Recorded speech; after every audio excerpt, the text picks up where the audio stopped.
రవితేజ గారు 'ఇరుముడి' మూవీతో block buster hit కొట్టేశారు. అయితే ఏమాత్రం లేట్ చేయకుండా ఆయన మరో గుడ్ న్యూస్ చెప్పేశారు.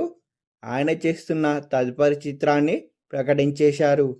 ఈ మేరకు శ్రీ వెంకటేశ్వర క్రియేషన్ బ్యానర్పై స్టార్ ప్రొడ్యూసర్ అయిన దిల్ రాజు శిరీష్ నిర్మాణంలో రవితేజ గారి 64వ ప్రాజెక్ట్ ఖరారైందట.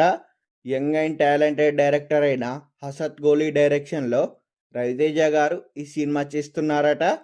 అయితే ఈ మూవీ మనకు కొత్త అనుభూతిని కలిగించేలా రిఫ్రెషింగ్ ఎంటర్టైనర్గా ఈ మూవీ తెరకెక్కిస్తున్నట్లు చిత్ర బృందం పేర్కొంది.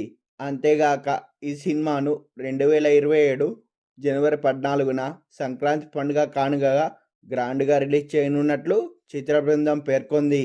ఈ మూవీ పేరు దాగుడు మూతల్ దండాకోర్ ఎంటర్టైన్మెంట్ హార్డ్ కోర్ అనే హ్యాష్ట్యాగ్తో వైరల్ అవుతుంది.